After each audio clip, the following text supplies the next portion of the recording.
Os dias de cativeiro. A chegada da segunda máquina de combate obrigou-nos a abandonar a fresta e a fugir para a copa, pois receávamos que os marcianos nos pudessem ver. Mais tarde, começamos a sentir-nos mais tranquilos a esse respeito, pois, para quem se encontrasse banhado pela deslumbrante luz do sol, o nosso refúgio deveria parecer uma escuridão confusa, mas, de início, a mais leve sugestão de se aproximarem impelha-nos em retirada para a copa, de coração a latejar. Por muito terrível que fosse o risco que corríamos, já não conseguíamos resistir à atração que a fresta exercia sobre nós. Causa-me espanto recordar que, a despeito do perigo de morrermos de inanição ou de sofrermos morte ainda mais terrível, disputávamos com violência o horrível privilégio de espreitar. Corríamos de um modo grotesco através da cozinha, divididos entre a avidez e o receio de fazer ruído, e batíamos-nos, empurrávamos-nos e trocávamos pontapés, tudo isto no espaço de uns escassos metros. Procedíamos deste modo, pois os nossos caracteres e os nossos hábitos de pensamento e ação eram absolutamente incompatíveis. O perigo que corremos e nosso isolamento acentuavam ainda mais essa incompatibilidade. Já em Aliford começara a odiar as vãs e manhosas exclamações do cura, a sua estúpida rigidez mental. O interminável monólogo que ele proferia entre dentes não me permitia imaginar uma linha de ação. Houve momentos em que quase perdi a razão. Era tão limitado de sensatez como uma criança. Podia, até, chorar durante horas seguidas, e acredito sinceramente que esta criança mimada pela vida esteve sempre convencida de que as suas fracas lágrimas serviam de alguma coisa. Não me deixava em sossego. Comia mais do que eu, e era em vão que chamava a sua atenção para o fato de que a nossa única possibilidade de sobrevivência consistia em permanecer naquela casa até que os marcianos abandonassem o fosso. Porém, em breve, nos faltaria comida. Comia e bebia descontroladamente, nas refeições separadas por longos intervalos. Dormia pouco. Com o decorrer dos dias, a sua negligência aumentou de tal modo a nossa tortura e o perigo que corríamos que me vi obrigado, por muito que isso me custasse, a recorrer a ameaças e, por fim, a bater-lhe. Isto restituiu-lhe a razão durante algum tempo. Mas era uma dessas fracas criaturas sem amor próprio, almas cheias de ódio, manhosas, que receiam Deus e os homens, que nem sequer ousam encarar a si mesmas. Desagrada-me recordar e escrever estas coisas, mas relato-as para que nada falte à minha história. Deve ser fácil àqueles que escaparam aos aspectos sombrios e às facetas terríveis da vida condenar a minha brutalidade, os meus relâmpagos de cólera no epílogo da nossa tragédia. Conhecem o que está errado tão bem como qualquer pessoa, mas não aquilo que um homem torturado pode fazer. Mas, aqueles que atravessaram dias sombrios, aqueles que atingiram, por fim, as coisas mais elementares da vida, certamente compreenderão. Enquanto nos debatíamos com o desconhecido, sussurrávamos discussões obscuras, lutávamos pela comida e pela bebida, enquanto nos agarrávamos e esbofeteávamos. Lá fora, sob o sol impiedoso desse terrível junho, encontrava-se a estranha maravilha, a invulgar rotina dos marcianos no fosso. Vou retomar o fio da narrativa das minhas aventuras. Passado um longo momento, atrevi-me a regressar à fresta e descobri que os marcianos tinham sido reforçados pelos ocupantes de, pelo menos, 2 das máquinas de combate. Estes últimos tinham trazido mais utensílios, os quais se encontravam arrumados com certa ordem nas proximidades do cilindro. A segunda manipuladora já estava pronta e ocupava-se no serviço de uma das novas engenhocas trazidas pela grande máquina. Tinha uma aparência de conjunto semelhante à de uma vasilha de leite, por cima da qual oscilaria um recipiente em forma de pera, do qual escorria uma poeira esbranquiçada para uma bacia circular que se encontrava por baixo. O movimento pendular era comunicado a este conjunto por um tentáculo da manipuladora que, com 2 mãos espatuladas, desenterrava massas de argila e as arremessava para o recipiente em forma de pera, enquanto com outro tentáculo abria, periodicamente, uma porta e removia os tijolos grossos e enegrecidos que se acumulavam na parte central da máquina. Outro tentáculo, acerado, conduzia o pó desde a bacia, ao longo de um canal estriado, até um presumível recipiente oculto por um montão de poeira azulada. Deste recipiente invisível elevava-se, verticalmente, na quietude do ar, uma pequena espiral de fumaça verde. Neste momento, a manipuladora, com um fraco tinido musical, dilatava, à maneira de um telescópio, um tentáculo que fora antes uma mera projeção grosseira, até que o extremo deste desapareceu, por fim, atrás de um montão de argila.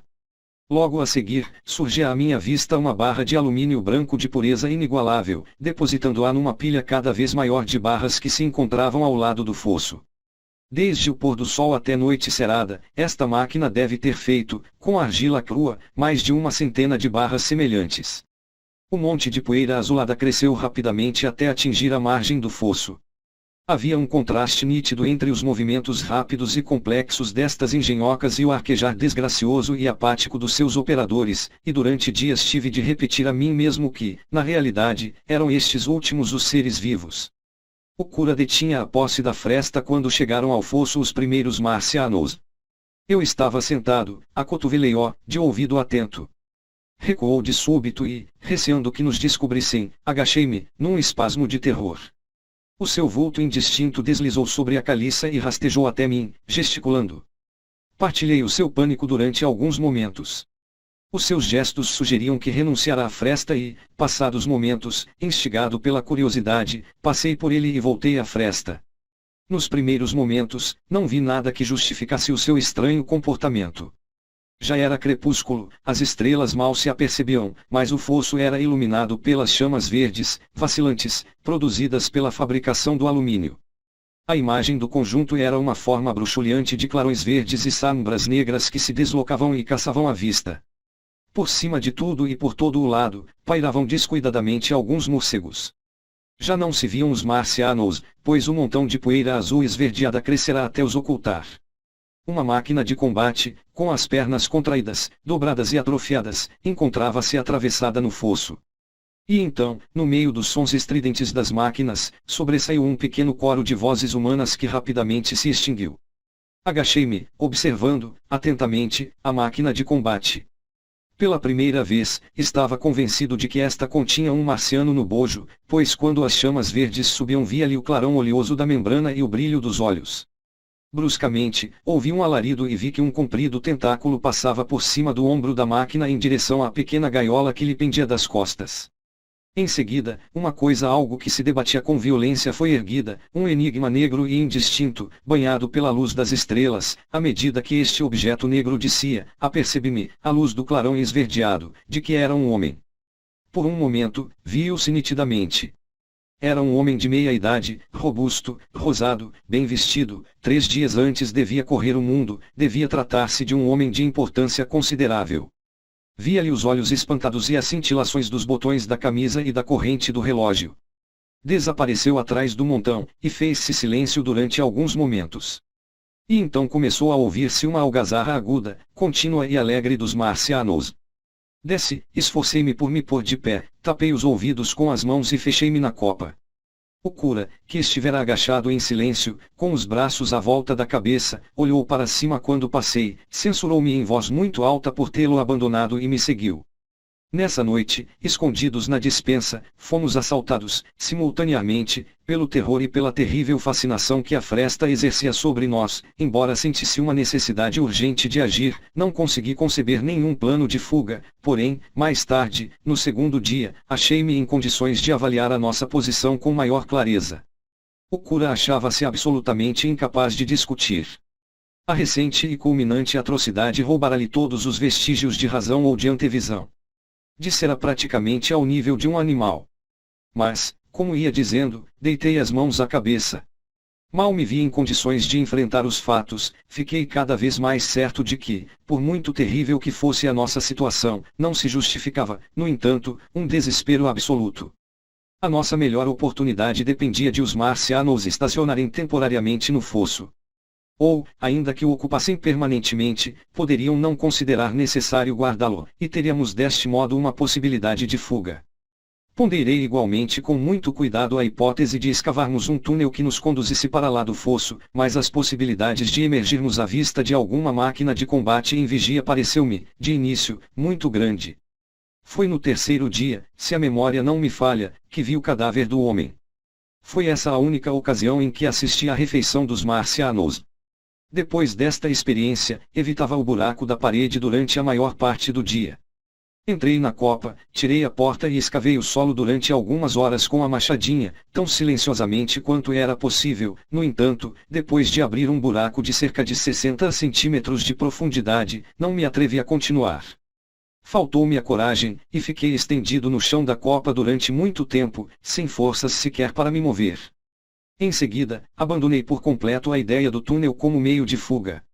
Diz muito acerca da impressão que os marcianos me provocaram o fato de sentir inicialmente poucas ou nenhumas esperanças de fuga, sugestionado pela inutilidade de todos os esforços que os homens tinham feito para se lhes opor. Mas, na quarta ou quinta noite ouvi um ruído semelhante ao disparo da artilharia pesada.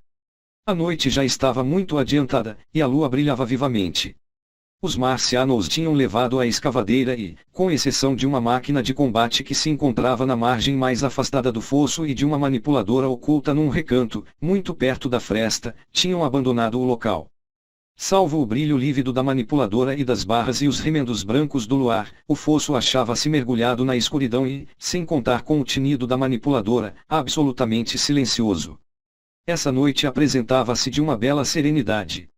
A lua parecia repartir a posse do céu com um único planeta. Ouvi o uivar de um cão, e foi esse som familiar que me fez prestar atenção a todos os rumores.